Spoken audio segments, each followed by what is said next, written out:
Hey guys, so the reason why a lot of us feel burnt out is because we are living in a world where it's just normal to feel stressed. It's normal to look around, to look over your shoulder and see someone that's also experiencing stress. We put so much pressure on trying to achieve and trying to get to where we want to get to that we end up just running and rushing and burning ourselves out, redlining our car, so to speak. And the issue with that is quite simply that stress in prolonged forms doesn't do us particularly good. It completely starves us of any creativity, of any inspiration, of any sort of original thought and ideas. Which, if you're someone that listens to me, chances are you run a business or you're kind of striving towards creating more and moving forwards in your life in some way, shape, or form, which is going to require an element of creativity, an element of headspace, an element of self-design, where you're designing your life and you're looking at the areas in which you want to move forwards and you want to improve and you want to etc. And now a lot of people that I work with do run businesses, in which case you've got the day-to-day experience of business that is necessary. You've also got the visionary aspect of a business, the ability to come up with ideas, the ability to implement stuff, the ability to be different and come up with creative sort of ideas, so to speak. And the thing is, if you're starved of that because you're stressed all the time, then what impact do you think that has on the business? What impact do you think that has on you as an individual too? The thing is, if you operate under prolonged periods of stress, you will just normalize it. I did a video recently on burnout, and a lot of people just normalize it, and that's why I spoke so deeply about the symptoms of burnout and some of the things that you can start to recognize within yourself. Because I don't think anyone necessarily walks along, puts their hand up, and says, "Yeah, I'm burnt out." I wouldn't have done that in the past. Definitely wouldn't have done it. I think you realize when you hit burnout, when you hit a brick wall, and suddenly you're at a point where your life isn't feeling as good as what you want it to feel. You're not coming from that place of joy and happiness and peace that you're able to. You're not really feeling particularly powerful either. You just feel like a unserviced diesel engine chugging along, getting stuff done, which is great. But if you're not really there when you're doing that stuff, then where are we trying to arrive to? At what point do we actually get to that place? And again, that's sort of reinforced a lot of the work that I've done with clients and myself over the years, where I've been trying my best to maintain a balance between what I'm trying to achieve and what I want to feel at the end of said achievement. So if what I want to feel is an element of freedom, happiness, peace, then how do I find that and feel that in my everyday experience of life? Now, I'm not suggesting that you can go every day feeling happy and getting out of bed, fist pump in the air and going, fucking, what a great day. Because I certainly don't feel like that. But what I do feel, I might feel that sometimes, but I do feel a general ease with my day, a general excitement about my day, a general kind of passion for my day, a general feeling of purpose, like I'm moving in the right direction. And I think it's really important to, enjoy the day-to-day experience of life, because it's made up of so many small moments, and a lot of us have been conditioned to look at the big golden carrot, the big pot of gold at the end, which might be like your annual holiday or, these big events. And there's nothing wrong with that. Like, these are the big rocks in your year, in your calendar, that you really look forward to, that you can sort of look back on your life and say, fucking hell, I did all these amazing things. Epic. But to get to those things, I just feel like you end up wasting a lot of life, stressed and burnt out and tired and exhausted, and it's just no good for us. It's no good for us. It's no good for those around us. It's no good for our businesses, our work life, our colleagues, our partners, our friends. It's just no good really for anyone. But it's become so fucking normal in society to operate in that way. Now, we are improving, we're getting better, but it fascinates me how many people are so, used to it. And again, I'm not perfect. I'm not sitting here saying, look at, oh wow, like my life is perfect, because it's definitely not perfect. I'm as normal as anyone else. It's just the difference is I'm very aware of when I get dragged into these situations where I feel stressed and I feel anxious and I feel like it's impacting my sleep, it's impacting my my diet, my nutrition. It's impacting my relationships, and I'm able to be aware of the things when they start slipping, the habits when they start slipping, the triggers when something triggers me, and then it impacts my thoughts, and then my thoughts impact my emotions, and then my emotions impact my actions, and then my actions impact my results. And it's, again, I'm not perfect at this. I'm always seeing new stuff, on a daily basis, on a weekly basis, on a yearly basis. But the ability to be able to spot when something happens out there and it triggers something in here, which then impacts out there again, I think is really, really powerful.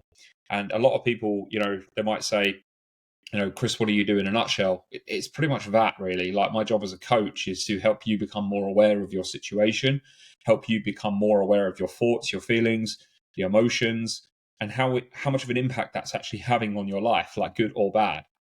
You might be in a situation where everything's okay, but you want more. Well, what is it that's stopping you from getting more? What is it that's holding you back from getting to that next place? What thoughts, what beliefs, what feelings, what emotions, what conditioning, what trauma is holding you back? And it's sort of my job really is to teach you the stuff that you were never taught, and no one's ever really been taught, because I've actually had to go and learn this stuff for myself. I've had to learn more about my thoughts.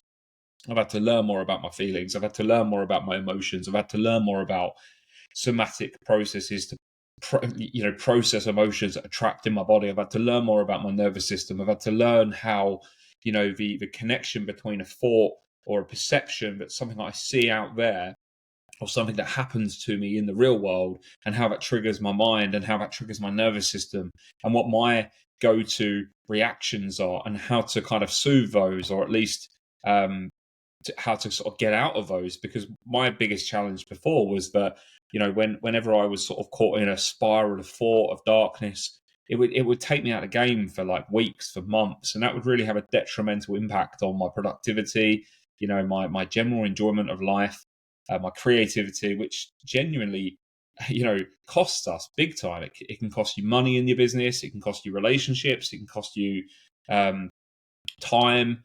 And like I said, ultimately, if you go beyond all of this and you look at what are we trying to achieve here, we're trying to gain some sort of success so we can A, feel successful and feel good about ourselves, and B, create a sense of freedom so that we can actually enjoy our lives, right?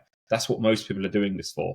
But what I found through working with tons of different people, I've worked with high-performing athletes, I've worked with multimillionaires, I've worked with these sort of startups, I've worked with people that are like trying to get out of their job and start a business or start their own thing. I've worked with so many different people. But ultimately, they're all looking for the same thing, which is the sense of freedom, a sense of authenticity within themselves, a sense of peace, a sense of happiness, a sense of, kind of okayness within themselves.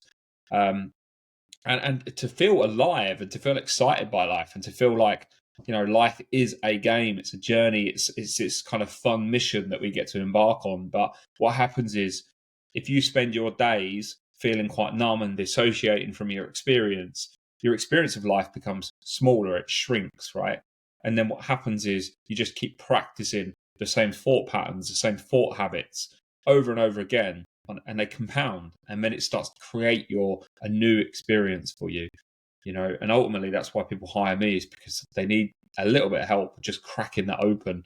Someone that's experienced in asking questions, someone that's experienced in seeing other people in their situation and cutting straight through the crap and being direct and finding the areas in which are holding someone back, going straight to the root, straight to the core of a problem, as opposed to beating around the bush and looking in the wrong place, because most of us are looking in the wrong place. Like, I used to do that a lot. I'd look in the wrong place for something that I thought was going to be the answer, and I'd move in that direction. I'd get there and I'd be like, right, everything should be good now, and it's not. Because I was looking in the wrong place. So ultimately, your mindset, the understanding you have of your own thoughts, your own conditioning, your own beliefs, and the understanding you have of the science of your body, the nervous system, how it responds and how it works with your mind, with your thoughts, is so fucking important, and also to understand the deeper nature of ourselves, that deeper part of us that, yearns for more and craves more and wants to live a cool life and wants to feel excited by life and wants that freedom. And that, to me, is almost like your soul, the spirit within us that, is playful, is like a little child that wants to come out and play in the world. I think a lot of people I speak to, they kind of wish they could get back to that feeling that they had when they were a kid. Maybe not necessarily the other restrictions that come with being a child, but that feeling of being alive and everything was just such a, like a mesmerizing, exciting experience. And as you get older and you start to normalize this kind of dullness of life and this stagnation of life, everything just starts to become a little bit pointless, and you start losing that magic of life. So I just wanted to share that today. And I don't know if there's anything in there that really resonates with you. I've sort of just gone on a bit of a rampage here. But ultimately, my point here to conclude is that one of the best things you can do is to work on yourself, to work on your mindset, to change up your routines, to change up your habits so that you're operating from an efficient place as often as you possibly can, because it's just going to serve you so much more. It's going to serve your business, your work, your career, your partners, your relationships, your friends. It's going to serve everyone. You get to kind of be a change in the system. Like I spoke about what's normal and what everyone sort of seems to circulate around and what's okay and acceptable these days. But you get to sort of change that. You get to be someone different, essentially, and experience something different. And what I would say is it's totally fucking worth it. The journey that I've been on over the last sort of 8 to 10 years has been absolutely life-changing, because I've been able to challenge certain beliefs and thoughts that I've had over the years and undo stored emotions that have restricted my experience of life. And go deeper in that, and then see how that shows up in the real world. Like, what actions have I taken? What things have I done? And watch the results unfold. So anyway, I'm going to shut up. Appreciate you listening to this. Would love to hear from you if you resonate with any of what I've said, or if you're looking for some sort of direction or clarity that you just can't seem to find in your own experience. If you feel like you've got this kind of snow globe and it's just shaking up all of the time, you can't really see through the other side of it, and you want some more clarity, you want some more direction, you want to feel focused, you want to feel more efficient and productive, and you want to sort of see what benefit that would have on your life, then feel free to reach out, because that's pretty much what I specialize in, is helping you find more clarity. I'm not here necessarily to give you answers in your life like a lot of people think that as a life coach. I'm not here to tell you how to live your life. That's not my job. The only person that knows how to live their life is you. What I'm here to do is teach you more about your mind, your brain, your thoughts, and how it works, and your nervous system, and help you become more aware of how that's showing up in your life, and ultimately to extract from you, to pull from you, to ask you the questions that you wouldn't necessarily ask yourself, or no one else is asking you, to give you the clarity that you're looking for to move forwards. So anyway, hope you enjoyed that. I will catch you very soon. Have a good one. And again, feel free to reach out, share this with anyone that needs to hear it. And I'll speak to you very soon. Take care.